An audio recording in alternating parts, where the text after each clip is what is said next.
Hello students, welcome into chemistry world with Pragya madam.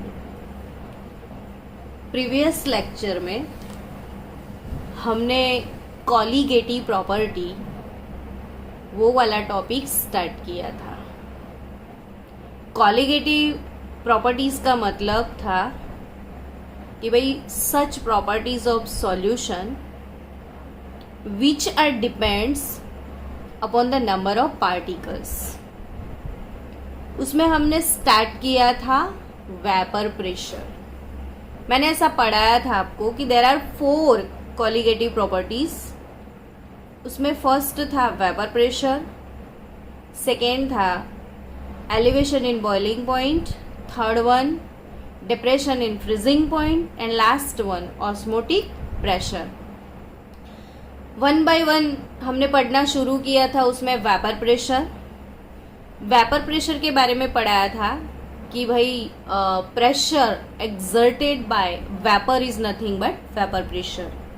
अब vapour pressure कौन से factors पे डिपेंड करता है वो भी हमने पढ़ लिया था। तो उसमें हमने 2 फैक्टर्स पढ़े थे। फैक्टर्स अफेक्टिंग वेपर प्रेशर में एक था नेचर ऑफ द लिक्विड और दूसरा था टेम्परेचर, और उसको कैसे मेजर किया जाता है वो भी हम पढ़ चुके थे। लेकिन एक चीज मिस हो गई थी कि भाई टेम्परेचर वेपर प्रेशर पे जो इफेक्ट करता है। तो मैंने टेम्परेचर के बारे में आपको बोला था कि सिंपल, आप टेम्परेचर इंक्रीज करोगे तो इंटरमॉलिक्यूलर फोर्सेस डिक्रीज हो जाएंगे और लिक्विड की वेपर बनने लग जाएगी और वेपर प्रेशर इंक्रीज हो जाएगा। लेकिन क्वांटिटेटिवली अगर आपको the effect of temperature on vapour pressure of a liquid measure करना है तो क्वांटिटेटिवली उसको कैसे कैलकुलेट कर सकते हैं, तो उसके लिए एक इक्वेशन है जो कि नीट जी में 1-2 बार पूछा भी है। तो ये इक्वेशन है Clausius Clapeyron equation. Clausius Clapeyron equation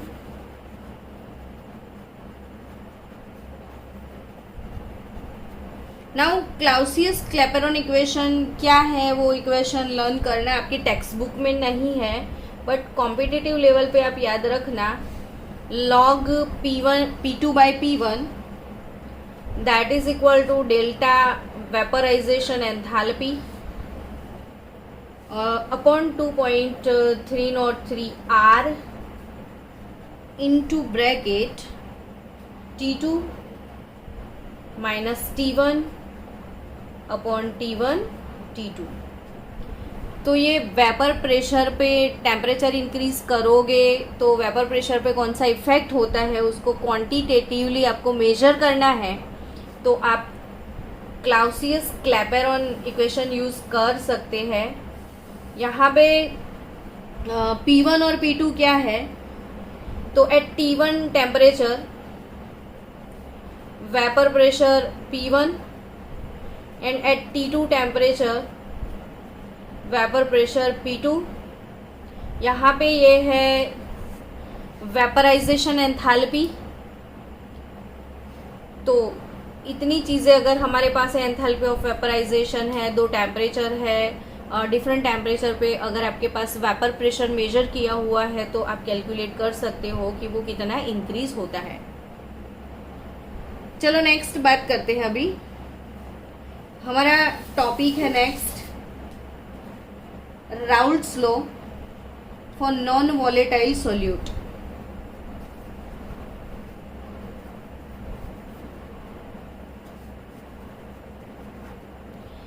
क्या पढ़ने वाले हो आप हेनरी के बाद? Raoult's law. Raoult's law for what? तो Raoult's law for non-volatile solute, non-volatile solute in volatile solvent. चलो इसके लिए हम डिटेल में जाते हैं अब कि भाई सॉल्यूट जो है नॉन वॉलेटाइल है। सपोज मेरे पास नॉन वॉलेटाइल सॉल्यूट जो है सोडियम क्लोराइड है, सबको पता है ये सॉल्ट है। और अगर मैंने उसको डिसॉल्व किया वाटर में, ये भी सबको पता है कि ये वॉलेटाइल है। अब हमारा सॉल्यूट कैसा है? Non volatile. सॉल्वेंट कैसा है? Solute non volatile, solvent volatile. Suppose मैंने यहां पे सॉल्ट डाल दिया तो क्या होगा? तो आपको तो कब से पता है कि अगर मैंने सॉल्ट डाला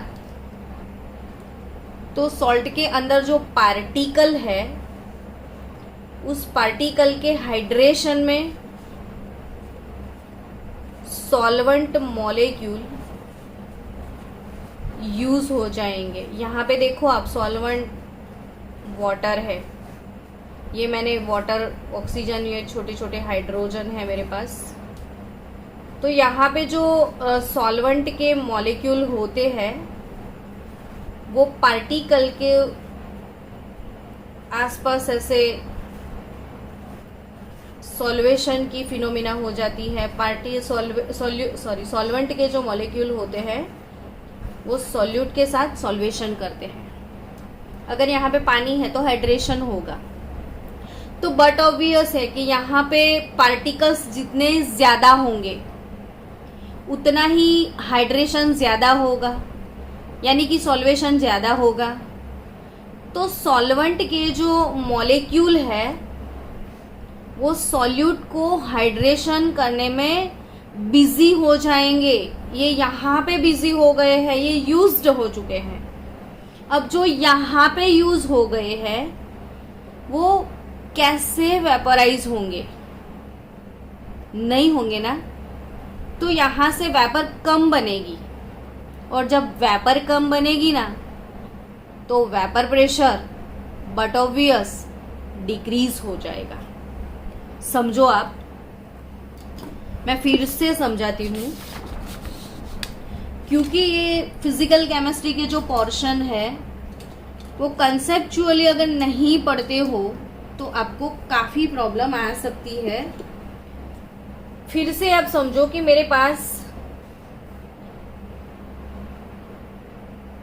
ये प्योर सॉल्वेंट है,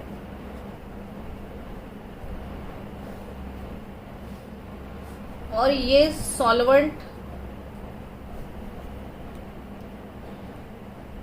प्लस सॉल्यूट के पार्टिकल भी इसमें है, यानी कि ये सॉल्यूशन है। अब हम कंपैरिजन करेंगे वेपर प्रेशर के लिए। आपको क्या लगता है, सॉल्वेंट का वेपर प्रेशर कम होगा या सॉल्यूशन का कम होगा?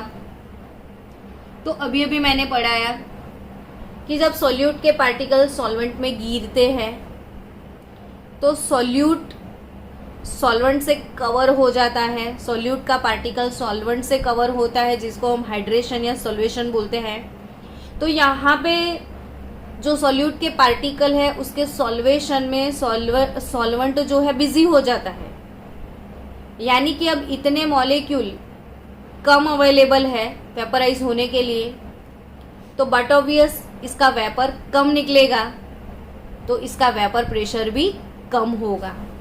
तो आप अच्छे से नोट डाउन कर लो, ये चीज दिमाग में सेट कर दो कि vapour pressure of solvent, vapour pressure of solvent is always less than that of solution. Vapor pressure of solvent, vapor pressure of solution, vapor pressure of solution is always less than that of pure solvent. फिर से मैं बता दूं किसका कम है, solution का, वो busy है, तो यहाँ पे सॉल्वेंट का वेपर प्रेशर एक्सेस है और वो डिक्रीज हो जाता है जब वो सॉल्यूशन में कन्वर्ट होता है। तो यही चीजें तो आपको याद रखनी है। तो अब मुझे ये बताना कि 1 मोलल आपके पास बेरियम क्लोराइड है, 1 मोलल FeCl3 है, 1 मोलल K4FeCN6 है और 1 मोलल सुक्रोज है। तो इन 4 सॉल्यूशन में सबकी मोलालिटी सेम है, मोलल कंसंट्रेशन सबका सेम है। तो आप क्या बता सकते हो कि इनमें से हाईएस्ट वेपर प्रेशर किसका होगा और लोएस्ट वेपर प्रेशर किसका होगा। तो आप समझ सकते हो कि सॉल्यूट के पार्टिकल अंदर गिरते हैं तो सॉल्यूट के पार्टिकल के लिए सॉल्वेंट यूज हो जाता है। जितना ज्यादा सॉल्वेंट यूज होगा उतना ही वेपर प्रेशर उसका डिक्रीज हो जाएगा। तो यहाँ पे decrease in vapour pressure is a colligative property. It means it depends upon the number of particles only. So यहाँ पे आप याद रखो, ये एमसीक्यू आपको बार बार पूछेंगे ऐसे एमसीक्यूज। तो जितने पार्टिकल, सॉल्यूट के पार्टिकल जिसमें मैक्सिमम है, ज्यादा है, उसका वेपर प्रेशर ज्यादा डिक्रीज हो जाएगा। अब इन सब में पार्टिकल्स आप काउंट करो तो बेरियम 1, क्लोरीन 2, 3 पार्टिकल, एक Fe3Cl 4 पार्टिकल, 4 पोटेशियम, एक कॉम्प्लेक्स 5 पार्टिकल। सुक्रोज हमेशा एग्जिस्ट एज सिंगल पार्टिकल। यहाँ पे आपको लगता है ना कि इसके पार्टिकल सबसे ज्यादा है, तो सबसे ज्यादा वेपर प्रेशर इसका ही डिक्रीज होगा। So number of particle maximum, so lowest vapour pressure. तो यहाँ पे लोएस्ट वेपर प्रेशर इसका होगा। अब जिसका कम डिक्रीज होता है, सबसे कम डिक्रीज होगा, उसका मैक्सिमम होगा। अब इनमें से सबसे कम एक पार्टिकल वाला है तो यहाँ पे हाईएस्ट है 1 मोलल सुक्रोज और लोएस्ट पे रहेगा 1 मोलल पोटेशियम फेरोसाइनाइड। अब आगे पढ़ते हैं कि यही चीज है, ये नॉन वॉलेटाइल सोल्यूट है और जब मैंने उसको वॉलेटाइल सॉल्वेंट में डाल दिया तो वेपर प्रेशर डिक्रीज होता है।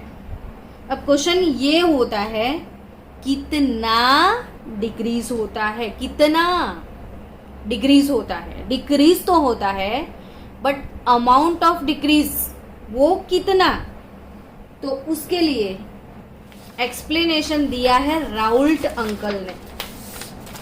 तो Raoult's law for non volatile solute in volatile solvent. तो राउल्ट लॉ का स्टेटमेंट 1887 में राउल्ट अंकल ने आपको परेशान करना शुरू कर दिया था। स्टेटमेंट था राउल्ट अंकल का, if dilute an ideal solution is prepared, if dilute and ideal solution is prepared if dilute and ideal solution is prepared by dissolving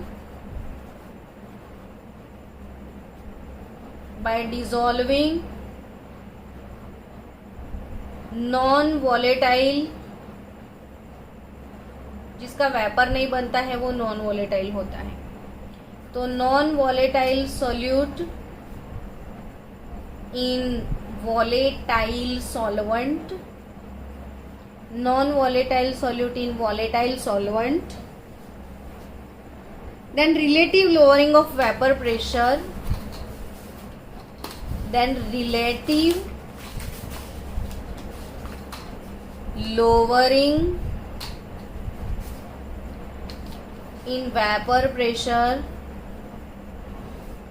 relative lowering in vapor pressure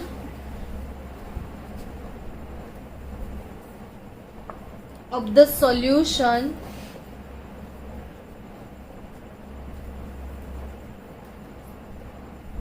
is equal to the mole fraction of solute. चलो फिर से फटाफट से repeat करो ये statement 2 to 3 times. If dilute and ideal solution is prepared by dissolving non-volatile solute in volatile solvent, the relative lowering in vapor pressure of the solution is equal to the mole fraction of solute. इसको detail में समझते हैं. अगर मैंने यहाँ पे ये लिख दिया कि vapour pressure of pure solvent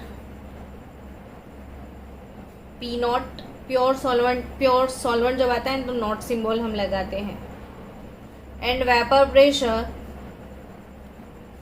of solution is P1, उसको P1 बोलते हैं या P बोल दो, वॉट एवर यू लाइक. तो यहाँ पे vapour pressure of solution P1 और vapour pressure of solution P naught. तो decrease in vapour pressure, decrease in vapour pressure delta P is nothing but P naught minus P1, क्योंकि आपको पता है solvent से जब सॉल्यूशन बनता है तो वेपर प्रेशर डिक्रीज हो जाता है. तो यहाँ पे P not greater than P1 है. So what is decrease in vapour pressure here? तो it is nothing but delta P that is equal to P naught minus P1. So now here relative lowering in vapour pressure, ये चीजें खास याद रखना. Relative decrease in vapour pressure, अगर ये decrease हुआ तो किसके रेफरेंस से डिक्रीज हुआ? तो सॉल्वेंट के रेफरेंस में डिक्रीज होता है, तो उसको relative lowering in vapour pressure बोलते हैं. तो relative lowering in vapour pressure is nothing but P naught minus P1 upon P not. ये टर्म भूल मत जाना आप. मैंने कौन सा टर्म याद रखने को बोला है कि relative lowering in vapor pressure, relative lowering in vapor pressure, P naught minus P1 upon P naught. So what is our statement here? So relative lowering in vapor pressure of the solution is equal to the mole fraction of solute. So mathematical representation of Raoult's law is nothing but P naught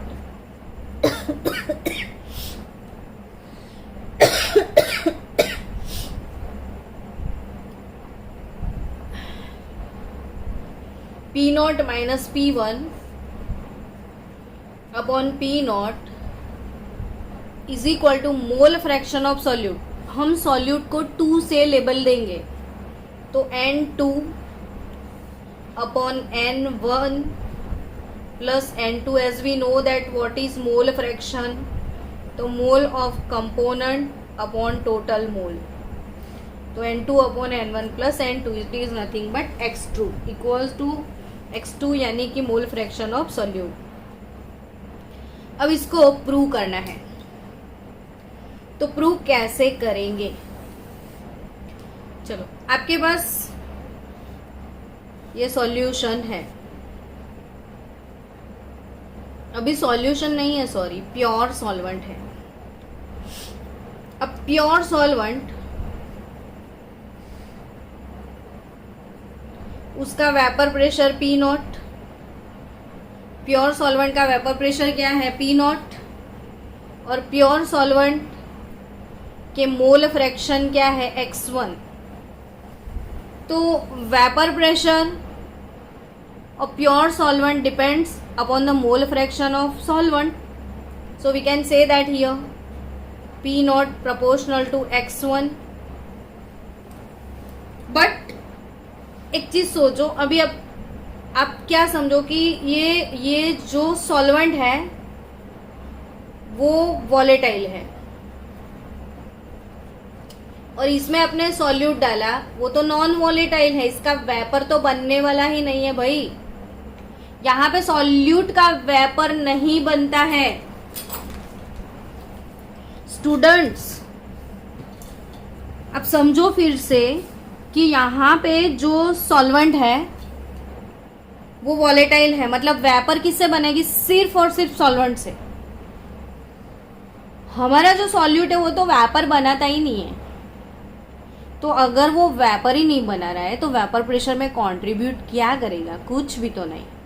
तो इसका तो vapour pressure है ही नहीं, इसका है।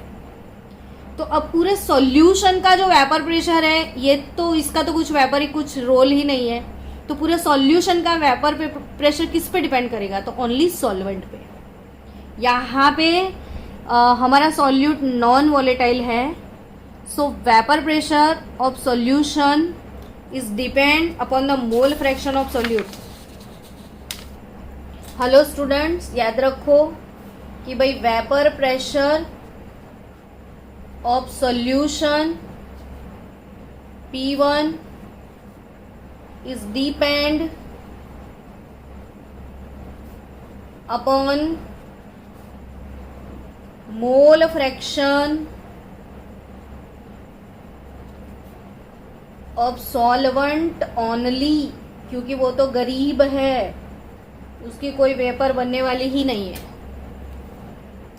तो हमको ये समझना है कि P1 proportional to mole fraction of solvent, यानी कि सॉल्वेंट के मोल फ्रैक्शन को तो हम क्या बोलते हैं? X1 बोलते हैं ना। तो P1 is directly proportional to X1। So अब चलो प्रोपोर्शनलिटी हटा देते हैं, यहाँ पे कोई भी कांस्टेंट डालोगे तो वो प्योर सॉल्वेंट का वेपर प्रेशर हो जाएगा। तो P1 P not into X1, यहाँ पे P naught is vapour pressure of solvent. क्यों डाल दिया मैंने ये कांस्टेंट? तो सोचो आप यहाँ पे कांस्टेंट K डाल देते, मोल फ्रैक्शन 1 हो जाता। तो अगर मोल फ्रैक्शन 1 हो जाता तो यानी कि यहाँ पे सॉल्वेंट अकेला है, तो ये वेपर प्रेशर सॉल्वेंट का ही होता। So P1 is equal to P not into X1। So P1 upon P naught is equal to X1 is nothing but mole of solvent upon total mole। अब दोनों term को मुझे 1 से minus करना है, तो 1 minus P1 upon P naught is equal to 1 minus N1 upon N1 plus N2। तो P naught LCM निकाल दो, तो P naught minus P1 upon P naught आ गया ना, relating in lowering vapour pressure.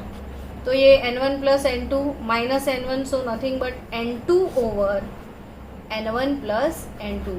तो ये हो गया राउल्ट का प्रूफ। सो यहाँ से थोड़ा हम आगे बढ़ते हैं। P नॉट माइनस P1 को अगर मैं डेल्टा P बोल दूं तो यहाँ पे P नॉट और ये N2, सपोज ये बहुत कम होते हैं तो मैं इसको मतलब it is negligible in comparison of N1. सो यहाँ पे उसको मैं निग्लेक्ट करूँ तो डेल्टा P P0, यहाँ पे वेट मोल यानी कि वेट अपॉन मोलर मास, तो वेट अपॉन मोलर मास, यहाँ पे वेट ऑफ सॉल्वेंट और ये हो गया मोलर मास ऑफ सॉल्वेंट. तो हम डेल्टा पी के लिए ये फॉर्मूला डिराइव कर सकते हैं. यहाँ से सारे फॉर्मूला हमको सम्स में यूज़ करने हैं.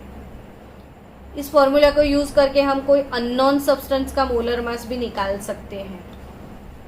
जो सब्सटेंस नॉन नहीं है, अननोन है, उसका सॉल्यूशन बना दो, फिर वेपर प्रेशर में डिक्रीज मिलेगा तो वो डेल्टा पी मिल जाएगा आपको. प्योर सॉल्वेंट का वेपर प्रेशर आपके पास है, कितना अमाउंट आपने डाला है वो भी आपको पता है. अगर सॉल्वेंट है तो उसका मोलर मास पता है, उसका मास पता है, तो अननोन सब्सटेंस का मोलर मास हम इसी फॉर्मूला से निकाल सकते हैं. तो आज क्या पढ़ा हमने? तो Raoult's law for non volatile solute in volatile solvent. P proportional to अगर एक्स होता है तो P वर्सेस मोल फ्रैक्शन का जो प्लॉट होगा वो स्ट्रेट लाइन होगा. और जहाँ पे मोल फ्रैक्शन 1 हो जाता है, सपोज यहाँ पे मोल फ्रैक्शन 1 है, तो ये जो वैल्यू है that is the vapour pressure of pure solvent, इसको बोलते हैं vapour pressure of pure solvent. जहाँ पे मोल फ्रैक्शन आपको पता तो है P is equal to X, तो P is equal to P0 into X. अगर मोल फ्रैक्शन 1 हो गए तो P बिकम P0. तो जहाँ पे मोल फ्रैक्शन 1 है वहाँ पे वो प्योर सॉल्वेंट का वेपर प्रेशर है. तो मिलते हैं नेक्स्ट लेक्चर में.